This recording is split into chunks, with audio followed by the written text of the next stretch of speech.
so very much for the successful work. Thank you, we appreciate you. I am on course somewhere, so just receiving and putting in custody. I have also told our leaders to commence pension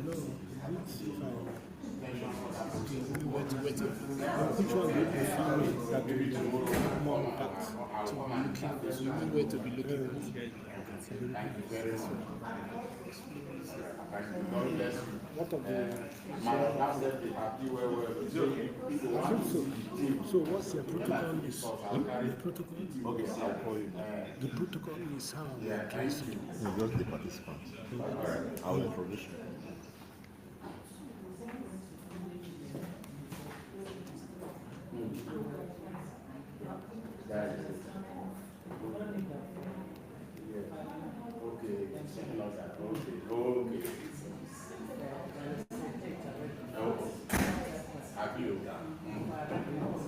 Welcome back from the break. We agreed that we'll take the last presentation after we go for lunch. We have our facilitator here with us, Major Opala retired. Major Opala retired is from Anambra State. Did his first degree in UNN through science and technology. He only has a second master's degree in science and technology, and he got a master's in peace and conflict studies. He served in the Nigerian Army and retired in 2006. He participated in peacekeeping mission, Sierra Leone, and Liberia. Presently, he's a consultant facilitator at Martin Luther King National Leadership and Peacekeeping Center, where he serves as a board director in Disarmament Demobilization and Security. This afternoon, we will be taking us on transitional justice model and disarmament, demobilization, and integration. Major Opala retired here.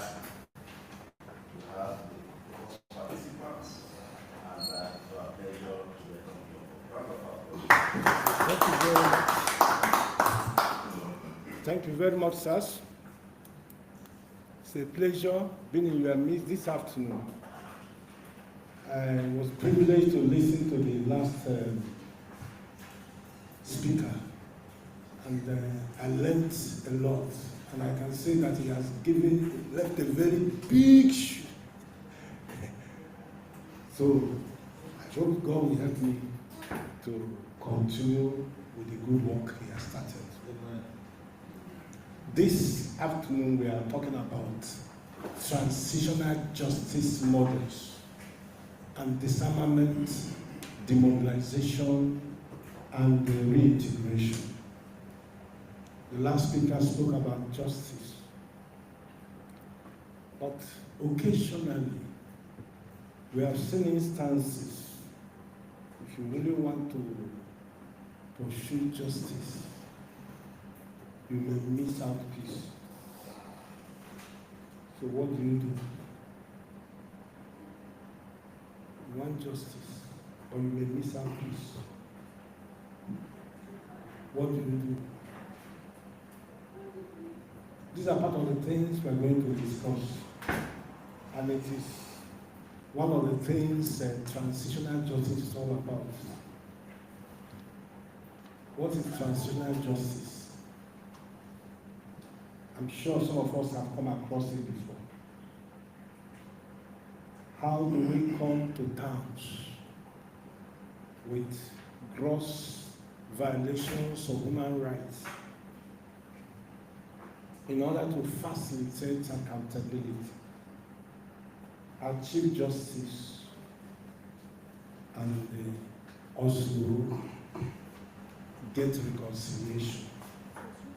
We know in a traditional African society, whatever they are doing, the essence is reconciliation, even in their justice system. is reconciliation. It's one of the principles of traditional African society, peacemaking.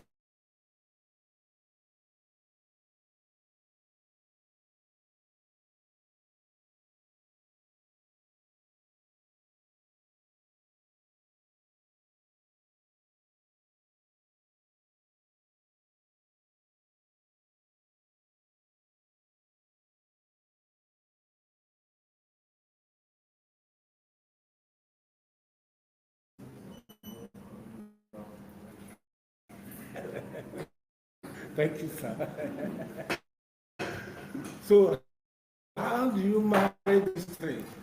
How do you use one stone to kill trees?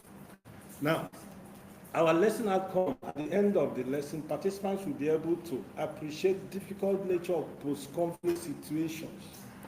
Let me just say conflict situation and even post-conflict situations. Mention approaches to transitional justice. There are some approaches people have used in the past. We're going to look at them. And then also identify some advantages and disadvantages of the different approaches to transitional justice. And then we also explore the linkages between the disarmament, demobilization, and reintegration processes and transitional justice measures. Now, these are the outlines, what we're going to cover. Definition, post-conflict situation, peace versus justice, approaches to transitional justice, advantages and disadvantages of the approaches, advantages and disadvantages of domestic and international prosecution.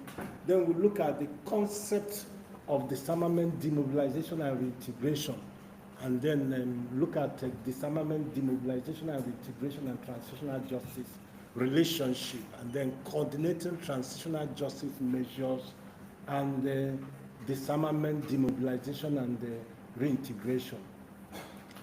I have some quotes here. One, the supreme act of war is to subdue the enemy without fighting, according to war scholar Sun Tzu.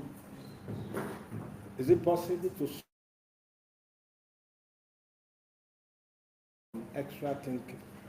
Then, so when you surround an army, leave an outlet free, says Sun Tzu, which means you can make some ways for reconciliation. Another one is if you want to provoke, I've already said this is an African adage. I was in Maiduguri sometime last year. I was with the special advisor to the Borno State governor on security. And I was discussing with him about the Borno model of disarmament, demobilization, radicalization, rehabilitation, reintegration, and reconciliation. He told me that they called a stakeholders meeting. And when they came, they started telling them about the need to forgive the Boko Haram and to receive those of them that are repentant. He said that the meeting was very hot that day. But he gave me one adage, that if you don't forget yesterday's wrong, you will not move forward today. So it was after that they began to listen to him. And today we have what we call the Borno model of disarmament, demobilization, and integration, which they call triple D, triple R. Disarmament, deradicalization, and demobilization, rehabilitation, reintegration, and reconciliation. We also have another one, Operation Safe Corridor. So we will mention them later. Now, what is transitional justice? As I said earlier, it refers to measures used by society to come to terms with the legacy of large-scale past human rights abuses in order to facilitate accountability, serve justice, and achieve reconciliation. A lot of atrocities have been committed, And as I said earlier, if you want to plug everything, if you want to follow, make sure that you get everything. You may never get peace. So what measures can you use to facilitate accountability? Because if you allow people to just go like that without doing anything, people in this time will never be happy. And at the same time, if you want to pursue the justice, you may never get the peace. So it looks like an adage of it's a fly that perches on a dangerous place. So what do you do? If you leave it, it will suck blood. If you kill it too much, you may wound yourself. So what do you do? That's why we start talking about transitional justice measures.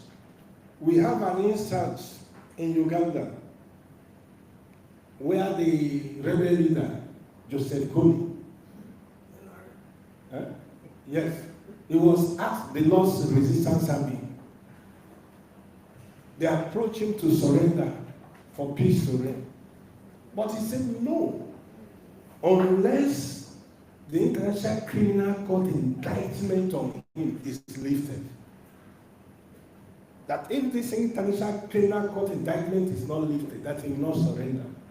So what do you do in such circumstances? Will you say you must get the justice, or you will find some other ways so that peace will reign? Now, let's look at post-conflict situations, peace versus justice. So conflict can be very, very devastating. Very, very devastating. And when you look at some of the things that happen, you may not like to even forgive. Some of us experienced it during the Nigerian Civil War. It can be very, very devastating. If you do not forget the wrongs of yesterday, you cannot move forward. Once a conflict has come to an end, a country has important choices to make about how to move from a time of war to a time of peace. We have international criminal courts that have helped many countries. They can be instrumental in this move when it allows countries to punish those who committed atrocities and disregarded international humanitarian law and human rights laws during the wartime. When we are talking about those that disregarded, we are talking about those that committed war crimes. There are four of them: war crimes, crime against humanity, a crime of genocide, and crime of aggression. So all this crime, once somebody has committed, even if a nation decides to pardon those nations, international community may not. Bringing perpetrators to justice can be an important part of psychological healing process. Yes, people will feel happy. Like assuming the late Shakal was still alive. Assuming people, government don't decide to pardon him, people will never be happy with government. And it can also act as a deterrent. It can make people not to do that line. So it can be a psychological healing. It can also act as a deterrent. Pursuit of justice can also obstruct the move towards peace. As I gave you an instance, Joseph Kony. For example, Ugandan Lord's Resistance Army leader, Joseph Kony, refused to surrender until the International Criminal Court indictment against him is cancelled.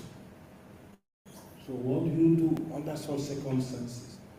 The pursuit of justice in the post-conflict period also suffers from Nuremberg syndrome. What is Nuremberg syndrome? Victor's justice. A situation where the victors try the vanquish as if they are the only one that committed the crime. Just like what some people say, that once you join the ruling party, your sins are forgiven. Said nobody will take you. So, I was in Rwanda 2023. I visited the Kigali Memorial Museum, where they buried 250,000. You pay, but the organization that invited me paid for me, So they will take you a tour around. When you listen to the narrative they are giving, you will think the other party never committed any. It's only one party that did everything. Even the plane carrying the president from Hutu, they say it was the Hutus that brought it down. So that's part of the Nuremberg syndrome, victor's justice. Accusations of victor's justice can contribute a sense of unfairness and rekindle old feelings of animosity and hatred. Once people feel that they are not fair to them, it can rekindle old feelings of animosity and hatred. For example, there are accusations that Tutsi leadership involved in 1994 genocide were not examined through judicial inquiry. Now, transitional justice measures may include judicial and the non-judicial responses, such as prosecutions, truth commission. The last speaker mentioned about truth commission and he said a lot about it. Reparation programs for victims and tools for institutional reform, such as vetting as well as locally based processes of justice. And then justice for women and justice for children. In a traditional African society, each of us, each society, has their own local ways of dealing with any crime. There's hardly any traditional African society that doesn't have a local way of dealing with crime. There are some instances, they will ask the person to come and swear. And then they will give a timeline. If the person did not die after 1 year, then the person will be the owner of the thing. But if the person dies after 1 year, before 1 year, then the thing will go to the other one. There's one that happened in my village. The person died before 1 year elapsed. The other man had to go and report back. So the man is late now, let me take over. There's hardly any crime, even if you kill human being. In my own area, if you kill human being, if it's by accident, they may ask you to go and marry a wife for the family. Because they believe the family, the wife will now give birth and replace the person that was killed by accident. So there's hardly. So when an ex-combatant decide to undergo some of these local justice systems, they are indicating they want to become part and parcel of that particular community. So it can work. Whatever combination you choose, it must be in conformity with international legal standards and obligations. Now, let's see some modern approaches to transitional justice. There are many of them. We have international trials. We have seen instances where people were tried by international courts doing nothing. There are some countries that don't decided to allow the sleeping dog. Let us continue with our peace. Whatever that cried at night, let it be mosquito. Then vetting and removing military and political officers involved in the conflict. Those that committed the atrocities, you can vet them and remove them. It's a sign that you are not identifying with those people. We saw in Nigeria when the government came up one time and said that the abolishing SARS. What was the mood of Nigeria when they announced it? There was jubilation. That something has happened. Now, providing amnesty or exile for offenders is another way. There is instituting disarmament, demobilization, and reactivation program is another way. The initiating reparation programs is another way. Creating museums and memorials to past abuse is another way. Establishing truth and reconciliation commissions. Initiating domestic trials for those who committed war crimes, crimes against humanity, genocide, and other serious crimes is another one. Then adopting locally based processes of justice is another form of transitional justice. Let us remember what we said is transitional justice. It's a way society comes to terms with gross human rights violations and abuses in order to facilitate accountability, serve justice, and achieve reconciliation. If you say you want to leave everything like that, people may not be happy. But if you find one way or the other and handle it, it will give people a sense you have done something. And please will stay. Now, post-conflict society choose any or all of these strategies in whatever combination seems most suited to their needs. For example, in Sierra Leone, they use both the Truth Commission and hybrid international court and disarmament, demobilization, and reintegration. I was privileged to be there. I was privileged to be camp commandant of TDR Camp to Sierra Leone, marking the headquarters of IUF, Revolutionary United Front of Sierra Leone, marking. So I was the camp commandant of TDR Camp there. So I experienced what I'm talking about. So then they decided to have it. I remember one day in the camp, one of the ex-commanders asked me a question. He said, "Sir, is it possible for God to forgive them?" And why did they ask me that question? He remembered how they declared Operation No Living Thing. Operation No Living Thing. To kill anything that is living. You remember how they gave people short sleeve and long sleeve? If you want short sleeve, they will cut the hands here. If you want long sleeve, they cut the hands here. So, and what I did, because they carried me along when they were constructing the camp, the mobilization camp. I asked them to put a place of worship for the Islam, a place of worship for Christians. And I invite well-known men of God to come and talk to them. And at times I slaughtered this Mount Zion film. So it was after watching all the film, one of them said, "Is it possible for God to forgive them?" So what's their response? Yes. It's possible. You have to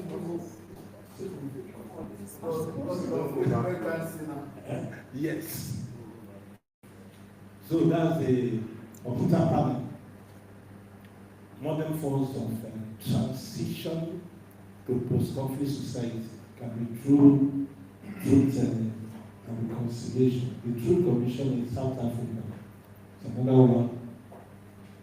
Another approaches.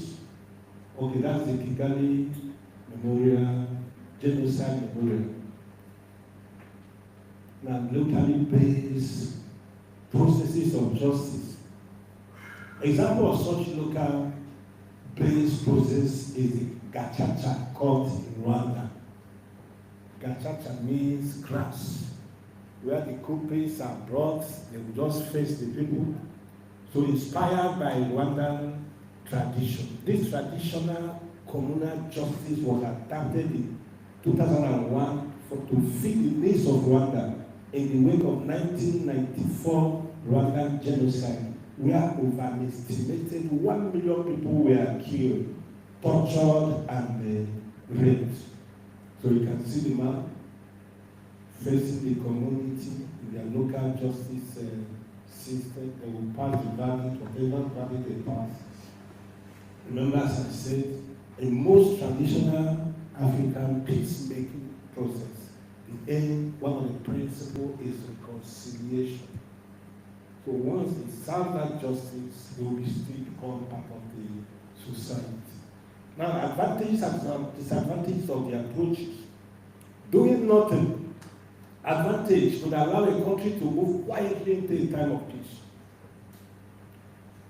Disadvantage may not provide victims of crimes with a feeling of justice. Like in Liberia, I was privileged to be in Liberia too. In Liberia, apart from Charles Taylor that was tried, they didn't try another person.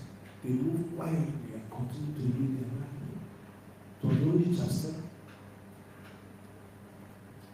Another one is vetting and removing the military and political officers who had a primary role in provoking or fanning the flames of conflict. It's another form of transitional justice.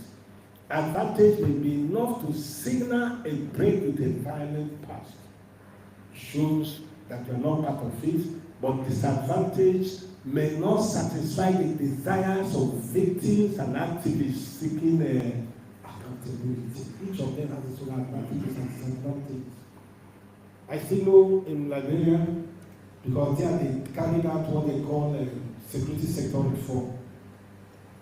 They restructured the army, they disbanded the whole army, because when Chancellor of War, they started using the own military as national army.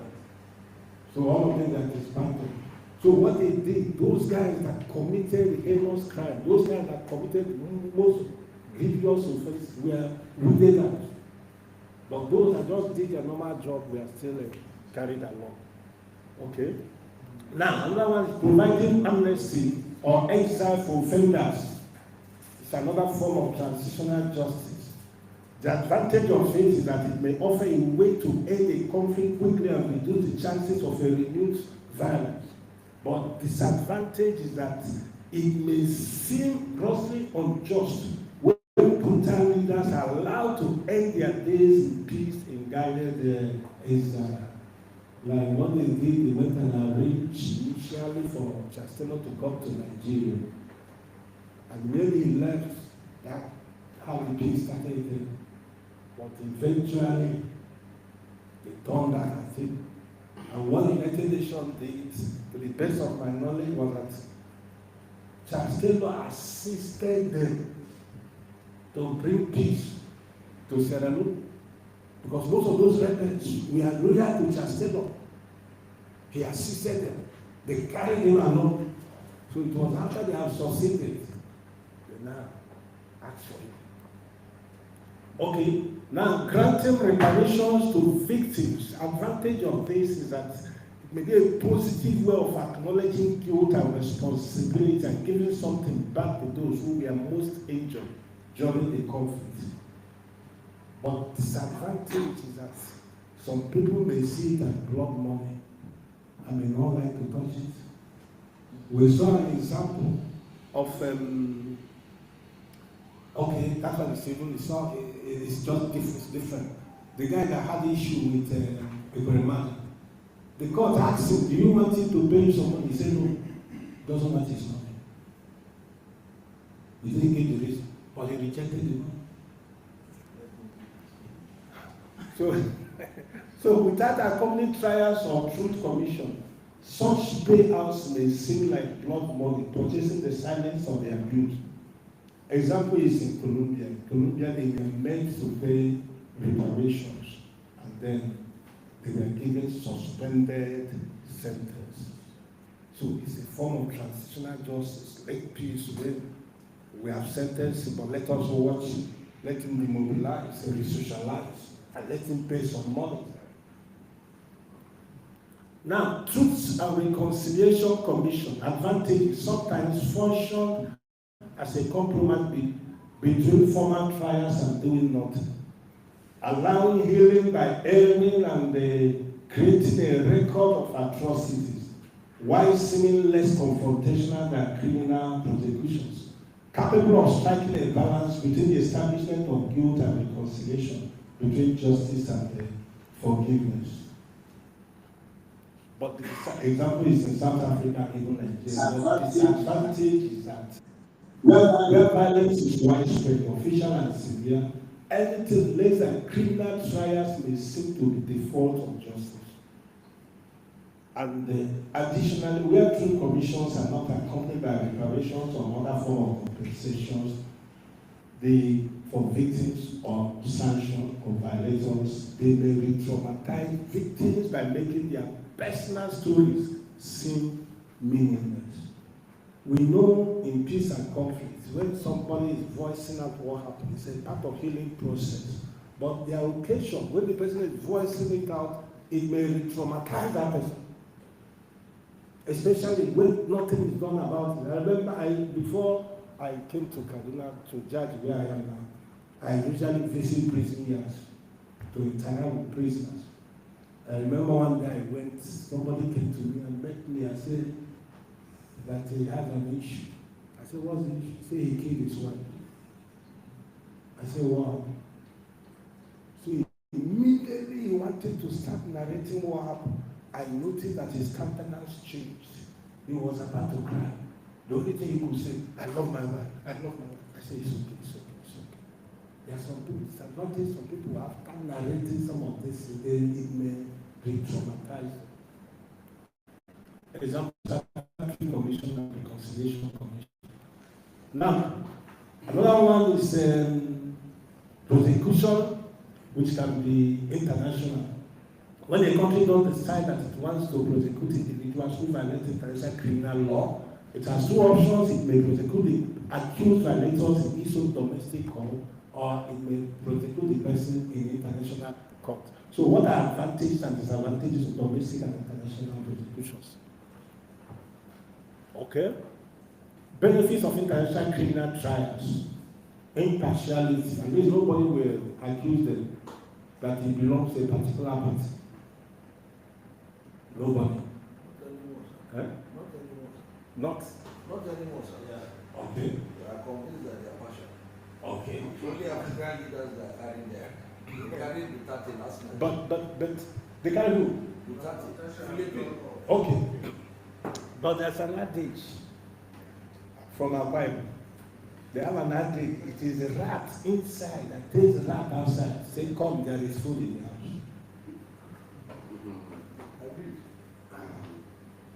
It's the rat inside. If the rat inside does not call the rat outside will not come.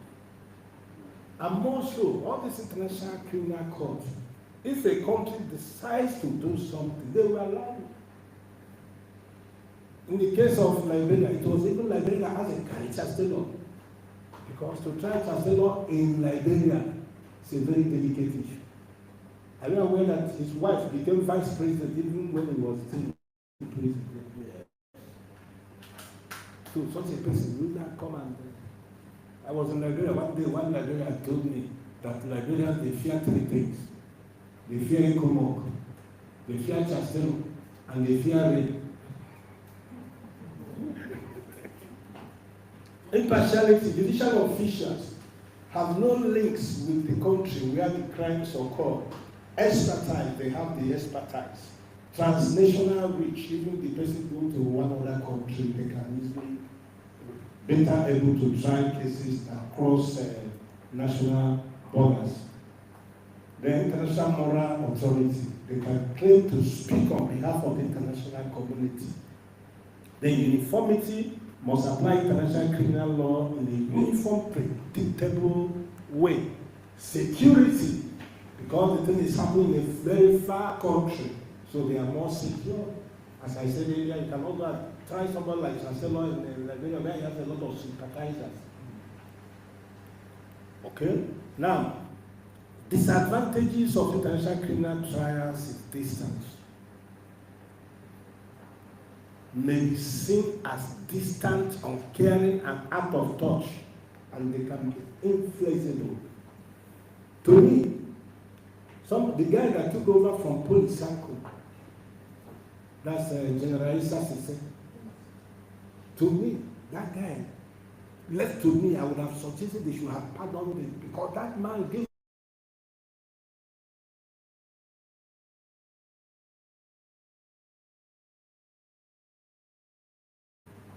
He made our work very easy.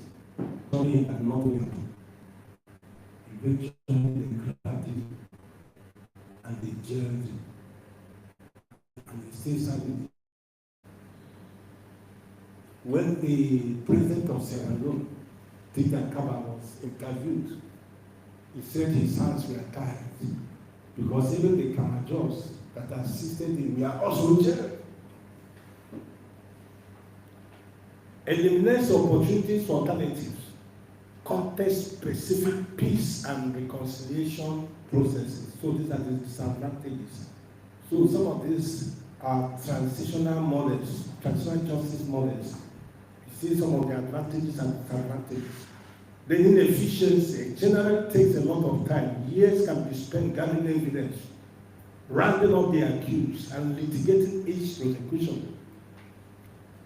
Then another one is expense. International trials are expensive. Then partiality. In Rwanda, for example, some 100,000 people have been charged domestically with offense related to 1994 conflict. But if the international court is to try them, they will only try very few because of the money involved.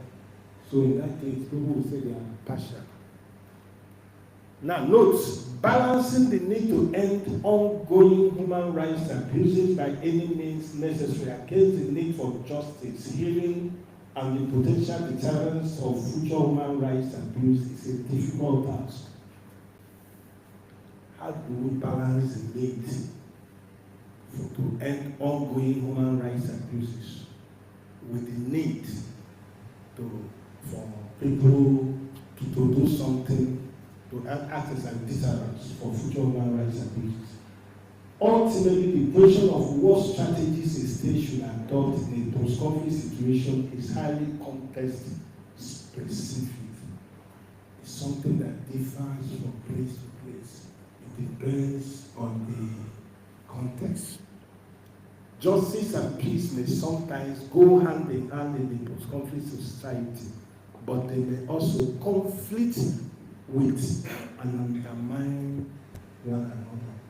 So when it happens, what do? That's when we start talking about transitional justice. Now, let's talk about concept of disarmament, demobilization, and reintegration. What is disarmament, demobilization, and reintegration? It's a concept in order to increase security, especially when UN started disarmament, demobilization, and reintegration. They started it purely on post-conflict situation, that people have ended the war. How do we collect arms from the ex-combatants? How do we discharge them from their units? How do we socially and economically integrate them into the society in order to improve security? That was the idea. That was the idea. Disarmament, demobilization, and reintegration is a process that contributes to security and stability by disarming combatants, removing them from military structures, and socially and economically integrating them into society. This is what we call first generation DDR. Emphasis was on ex-combatants. But later now we have what we call second generation DDR, where you don't talk only about the ex-combatants, you also talk about the communities. How do you cater for the communities too? Then we have what is called third generation DDR. Under the third generation DDR, the conflict is still ongoing and we are collecting the weapons. That's exactly what is happening in the Northeast right now. There's no push, it's not yet, the conflict is still ongoing and we are still collecting weapons, carrying out integration. Now, disarmament, demobilization, and integration of ex-combatants is a complex process with political, military, security, humanitarian, and socio-economic dimension.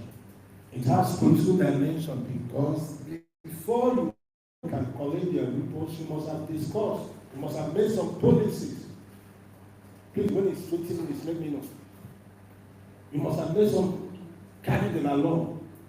Then it has a military dimension. In my place, they have an adage, something that can bite. You don't chase it with ordinary hands. You must carry at least a stick. So it has military dimension. It has security dimension. At times, you may decide to carry out security sector reform, like the type that took place in Liberia. Now, it has humanitarian dimension. Humanitarian dimension is that when you keep them in a camp, you need to feed them. So that's part of the humanitarian dimension. Then you have socio-economic dimension.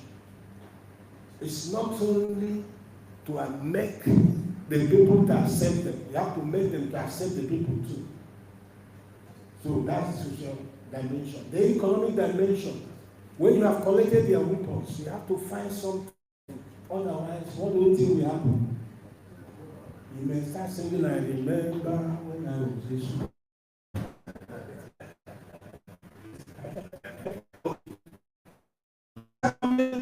Is collection. Okay, permanent is documentation and the control and disposal of the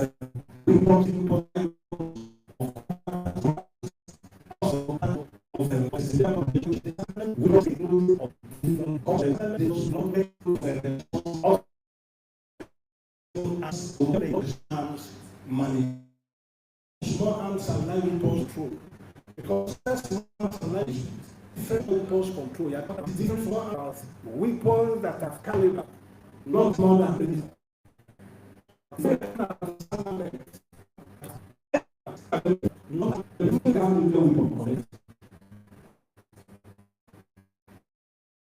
anything. Okay. Now, their military structure, physical aspects, remove them. At times you may even take them in camp. As I'm talking to you now,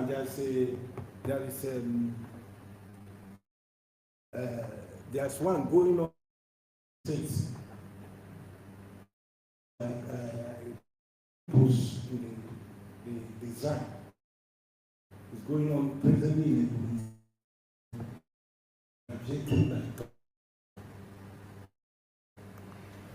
demobilize control discharge of active